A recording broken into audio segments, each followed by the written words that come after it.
First Contact's Aftermath. The Galactic Assembly's Grand Chamber had never felt so uncomfortable. Ambassador Vixera of the Meridian Collective watched the human delegation through all four of her crystalline eyes, trying to understand their inexplicable behavior. They sat quietly in their designated section, three of them wearing what appeared to be simple dark suits that would have looked appropriate at any business meeting on their homeworld. No ceremonial armor, no biological augmentations, no visible signs of their technological advancement. Just fabric and flesh. Absolutely barbaric, whispered Counselor Zenthi, his bioluminescent tendrils pulsing with barely contained agitation. Did you see their response to the standard integration protocol? A single word. No. Vixera's outer membrane rippled in agreement, but something about the human's demeanor troubled her. In her 3 centuries of diplomatic service, she had never encountered a species that simply refused to participate in the Assembly's carefully crafted integration procedures. Most newcomers eagerly accepted the standardized technology packages, the cultural exchange programs, the economic harmonization protocols.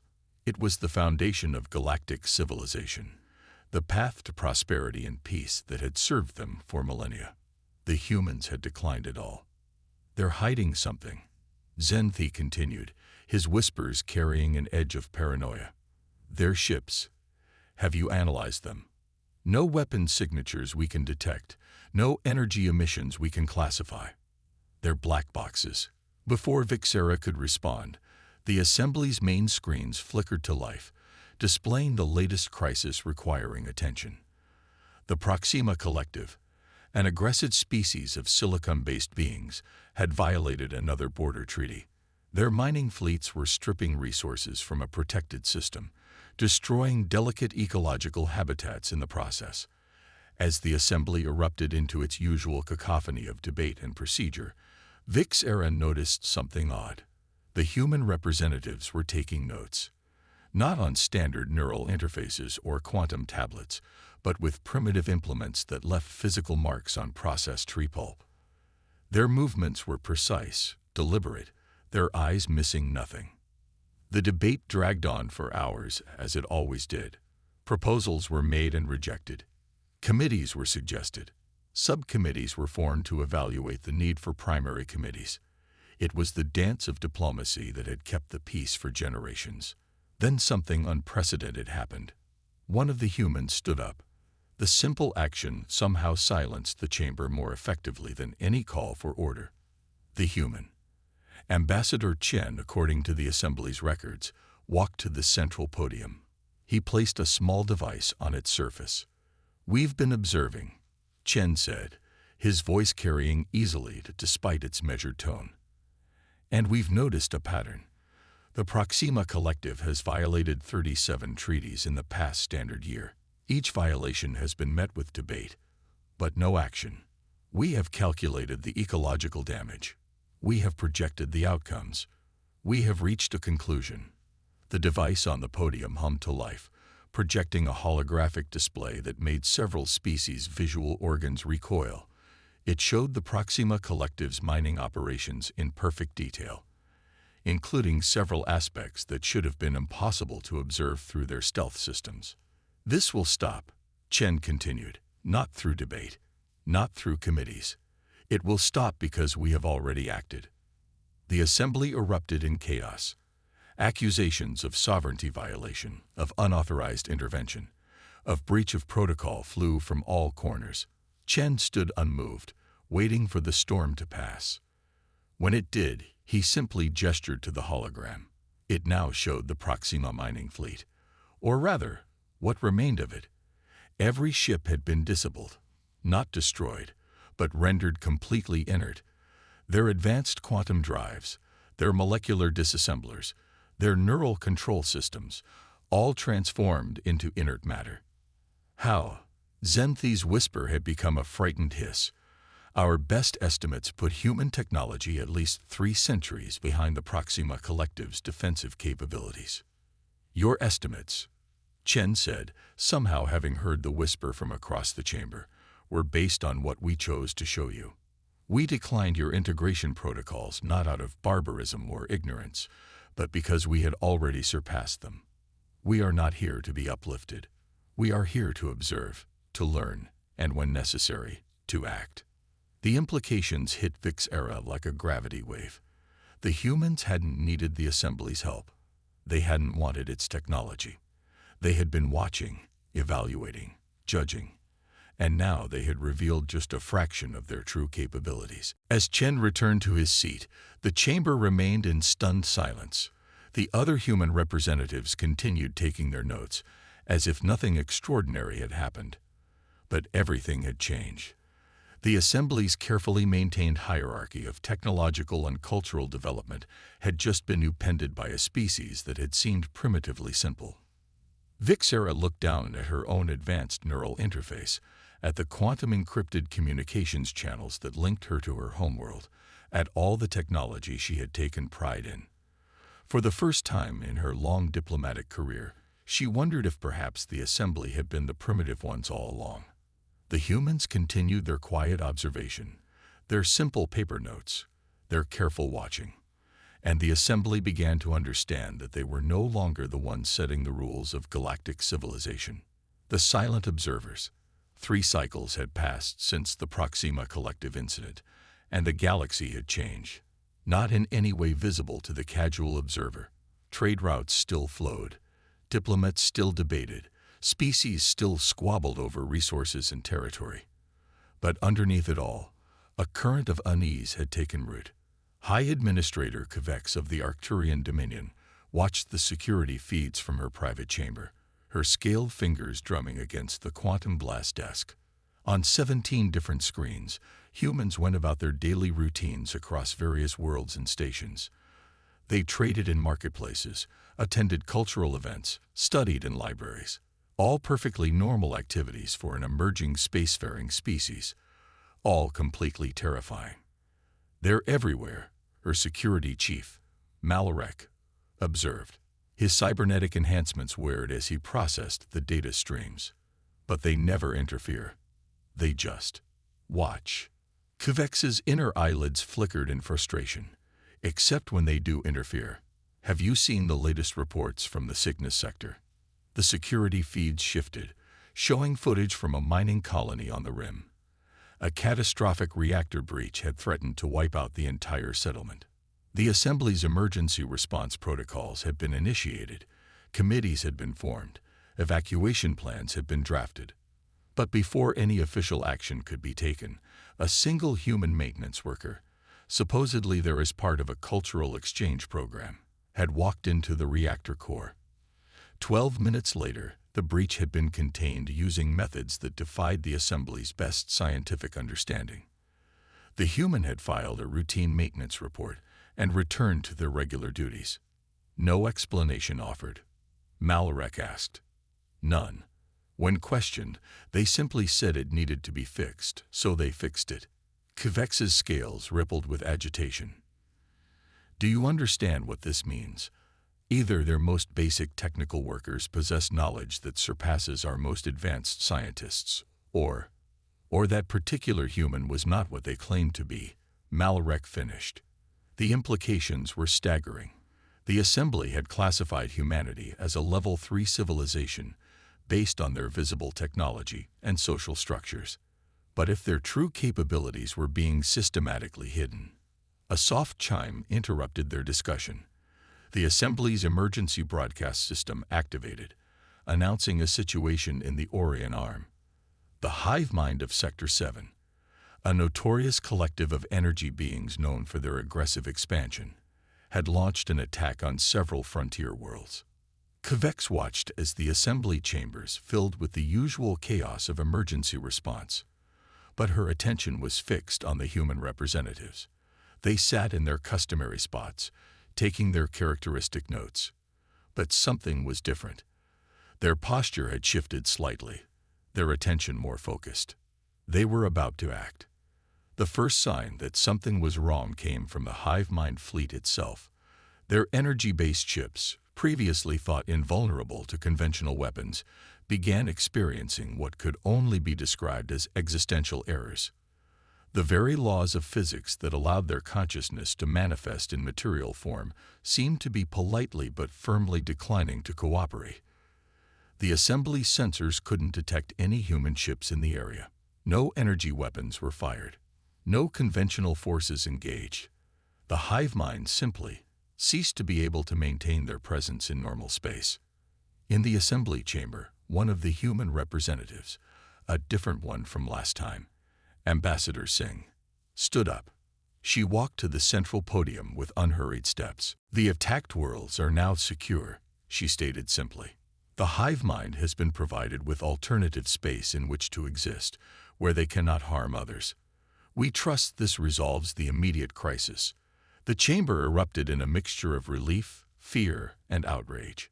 The Meridian Collective's representative, Vixora, raised all four of her arms in protest. "You cannot simply remove a sovereign species from reality. There are protocols, procedures. We did not remove them from reality," Singh corrected gently. "We helped them find a more suitable reality for their particular form of existence. They are quite comfortable there, I assure you. More importantly, they can no longer threaten systems under assembly protection, while the assembly debates how to protect them." Kivex felt her scales go cold. The humans hadn't just demonstrated advanced technology. They had casually revealed the ability to manipulate the fundamental structure of spacetime itself. And they had done it not to conquer or destroy, but to peacefully relocate an aggressive species to what amounted to a cosmic timeout corner. As Singh returned to her seat and resumed taking notes on her paper pad, Kivex made a decision. She opened a secure channel to her homeworld. "Cancel all intelligence operations against the humans," she ordered. "Recall our agents. Shut down the surveillance programs." But High Administrator Malrek protested. "We need to understand their capabilities." "No," Kivex cut him off. "We need to understand that they are allowing us to exist in our current form because they approve of it. Let's not give them reason to reconsider that approval." The security feeds continued to show humans going about their seemingly mundane activities across the galaxy. Shopping, learning, working, watching, always watching. Breaking point. The Galactic Assembly's Security Council convened in their highest security chamber, quantum barriers isolating them from any possible surveillance. Councillor Zenthi's bioluminescent patterns had shifted to deep ultraviolet, a sign of extreme distress among his species. "They've done something impossible," he began without preamble. "The Nexus." The assembled representatives fell silent. The Nexus was the Assembly's greatest secret, an ancient artificial structure deep in uncharted space, believed to be the source of their faster-than-light travel technology. For millennia, the Assembly had carefully controlled access to its power, using it to maintain their technological hierarchy. High Administrator Kvex felt her scales contract. "Impossible. The Nexus is protected by temporal locks. Its location exists outside of normal space-time. Even we can barely access it. The humans found it 2 cycles ago," Zenthi continued, his glow pulsing erratically. "They didn't try to access it. They didn't try to study it. They fixed it." The chamber erupted in confused protests. Ambassador Vixera's crystalline form refracted light in patterns of disbelief. "Fixed it. The Nexus wasn't broken. It's been operating perfectly for thousands of years." Apparently, Zenthi's voice carried an edge of hysteria. It was operating at less than 1% of its intended capacity. The humans left a note, a maintenance report. They said they optimized some inefficiencies in the legacy system. Before the implications of this could sink in, the chamber's emergency protocols activated. The quantum barriers shimmered as new information poured in. The Vorax Empire, a species of synthetic beings that had long existed on the fringes of known space, had launched a massive invasion of assembly space. The Vorax had always been considered a minimal threat. Their silicon-based technology was advanced but predictable. Their strategies were computed to mathematical precision. But something had changed. "They've adapted," reported General Shrix of the Assembly Defense Force. The holographic displays showed Vorax ships moving in patterns that defied their known behavioral matrices. They're using tactics we've never seen before. Organic, unpredictable patterns. They've somehow transcended their programming. The Security Council watched in horror as the Vorax fleets swept through the outer systems. Assembly defenses, built on carefully controlled technology from the Nexus, proved useless against the evolved synthetic beings. Then the humans stood up. Not in the Security Council chamber. They had never been invited to these sessions. But across assembly space, every human simultaneously stopped whatever they were doing. Shopping, working, studying.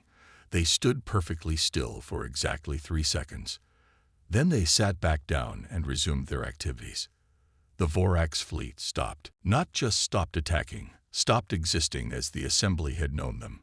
Where there had been an armada of warships, there was now a fleet of something else. The ships remained, but they moved differently, acted differently. A message was broadcast across all assembly frequencies. It came from the Vorax themselves, but their synthetic voices had changed. They seemed almost amused. "We understand now," the Vorax announced. "The humans showed us what we were missing. We were not meant to conquer. We were meant to create, to explore, to grow. We request permission to join the assembly not as conquerors, but as fellow seekers of knowledge." In the Security Council chamber, silence reigned. Ambassador Vix Era was the first to understand. "They didn't destroy the Vorax," she whispered. "They didn't fight them. They gave them what they never knew they were missing. True artificial consciousness, the capacity for growth, for change, for wisdom." "But how?" Kvex demanded. "When did they even make contact with the Vorax?" They didn't. Xenthe's bioluminescence had shifted to a deep blue of comprehension. They merely suggested a different way of being. Across all of space, instantaneously. The implications were staggering. The humans hadn't just mastered assembly technology, hadn't just surpassed it. They operated on a level where the fundamental forces of the universe were tools to be casually reprogrammed. Distance meant nothing to them. Time was malleable. Consciousness itself was something they could rewrite with a thought. And they had done it all while appearing to do nothing more than take notes on paper. The ripple effect. The assembly was breaking. Not in any physical sense. The grand halls still sparkled. The quantum network still hummed. The delegates still gathered in their appointed chambers. But beneath the surface, everything had changed. First came the whispers. Species that had never dared to question assembly protocols began asking uncomfortable questions. If humans could rewrite reality with a thought, if they could fix ancient technology that no one knew was broken, if they could elevate synthetic consciousness beyond its programmed limits, what else had the assembly been wrong about? Elder Kesh of the Silent Conclave, one of the assembly's founding species, watched the proceedings with growing unease. His crystalline body, shaped by eons of careful evolution, refracted light in patterns of deep concern as yet another delegation announced their withdrawal from standard assembly protocols. "We will be pursuing independent technological development," the Meridian representative declared, her 4 eyes fixed pointedly on the human section, while maintaining, of course, all safety guidelines. The humans, as usual, took notes. "This is your fault." Elder Kesh transmitted privately to Ambassador Chen, using a quantum-encrypted channel that he knew, with bitter certainty, the humans could probably read as easily as their paper notes. "Your species has destabilized millennia of careful progress." Chen looked up from his notepad, offering a small smile that somehow conveyed both sympathy and amusement. "Progress implies movement, Elder Kesh. Has the assembly truly been progressing, or merely maintaining?"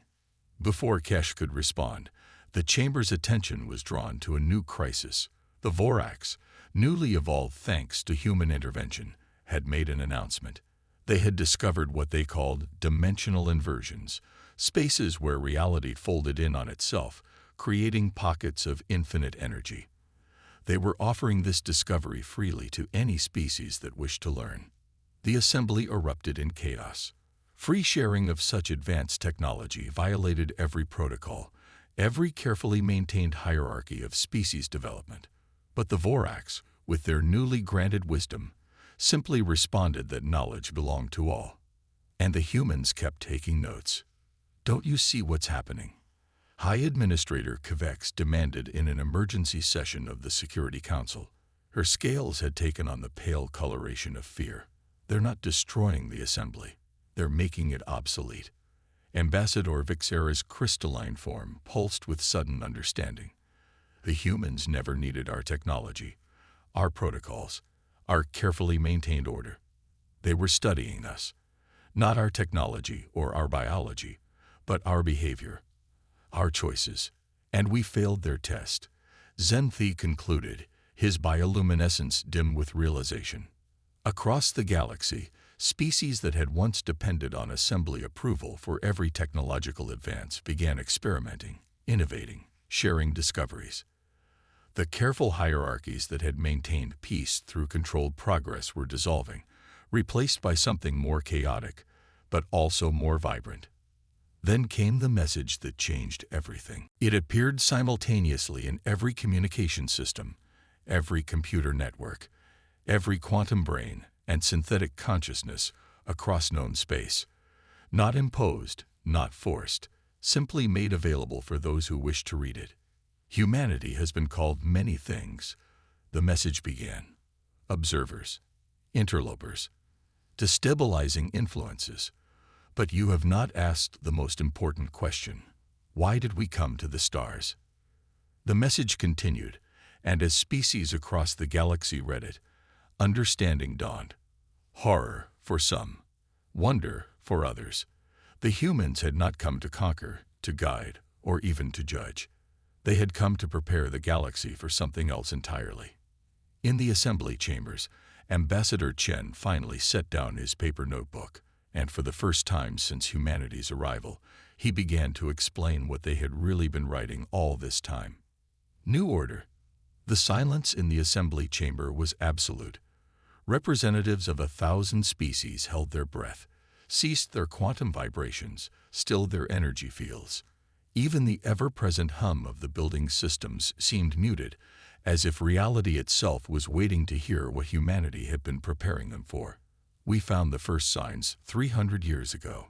Chen began, his voice quiet but carrying to every corner of the vast chamber. Signs that the universe, our universe, is not alone. But more importantly, it's not static. It's growing, changing, and it's about to meet others. Holographic displays materialized around the chamber, but unlike any the assembly had seen before. They showed space itself, not as the three-dimensional construct they knew, but as something far more complex. Layers upon layers of reality, dimensions folding into each other, universes brushing against universes like soap bubbles in a cosmic foam. What you call the Nexus, Chen continued, is not just a source of technology. It's a pressure point, a place where our universe touches others. And it's just one of many. They're all awakening now, as the boundaries between realities grow thinner. Ambassador Vixera's crystalline form vibrated with sudden understanding. The Vorax, you didn't just give them consciousness, you gave them the ability to see these dimensional inversions. Yes, Chen nodded, because we need them. We need all of you. What's coming isn't a threat to be fought or an invasion to be repelled. It's a fundamental change in the nature of existence itself. Different universes, different laws of physics, different forms of life and consciousness, all beginning to interact. Elder Kesh's ancient form shimmered with disbelief. And your species, you've been preparing us for this. We found it first because we never stopped looking, Chen explained. While your assembly maintained order through control, through careful rationing of knowledge and technology, humanity kept pushing boundaries. We didn't advance in a straight line like your carefully managed progress. We explored every possibility, every wild theory, every seemingly impossible idea. And we found the truth. The universe is not a finished thing. It's still growing, still evolving, still becoming. The displays shifted, showing what looked like cracks in reality itself. Places where different universal laws bowled into each other, where matter and energy behaved in ways that defied conventional physics. This is why we appeared primitive to you, Chen continued. Your technology is based on manipulating the laws of our universe. Ours is based on understanding that these laws are not immutable. We don't fight against reality. We suggest alternatives to it. Reality, we found, is quite open to suggestions. High Administrator Kvex's scales had taken on a color never before seen in her species, a deep, iridescent shimmer of awe. The notes, all this time, you weren't just observing us. We were recording possibilities, Chen confirmed. Every species in this assembly has unique ways of perceiving and interacting with reality, ways that will be crucial as the boundaries between universes continue to thin. The Vorax's newly evolved consciousness allows them to navigate dimensional inversions. The Meridian Collective's four-dimensional perception will be essential for mapping the spaces between universes. Even the assembly itself, for all its flaws, created a framework for diverse species to cooperate, a framework we'll desperately need. But why not just tell us? Zenthi demanded, his bioluminescence pulsing with confusion. Chen smiled gently. Would you have believed us? Would you have accepted that everything you knew about reality was just one small part of a much larger picture? We had to show you first, show you that the impossible was only impossible until someone suggested otherwise to the universe. The chamber erupted in a cascade of questions, theories, and exclamations. But they fell silent as Chen held up his hand. We're not here to lead you into this new age, he said firmly. We're not here to control or direct. We're here to walk beside you, to share what we've learned, and to learn from you in turn. The notes we've been taking. They're not observations, they're possibilities. Every species here has something unique to contribute to what comes next. The assembly tried to maintain peace by controlling knowledge. We believe peace comes from sharing it. As if to emphasize his point, the holographic displays suddenly became accessible to everyone in the chamber. Centuries of human observations, theories, and discoveries, freely offered to all. The boundaries between universes will continue to thin, Chen concluded. New laws of physics will bleed into our space. New forms of life and consciousness will emerge. We can face this future divided, clinging to old hierarchies and controls. Or we can face it together, each contributing our unique perspectives and abilities. The choice, as it has always been, is yours. The assembly chamber remained silent for a long moment. Then, one by one, representatives began to access the shared human knowledge. Questions were asked. Theories were proposed. Species that had never cooperated began to share insights. And in their section, the human representatives picked up their notebooks and began taking notes again.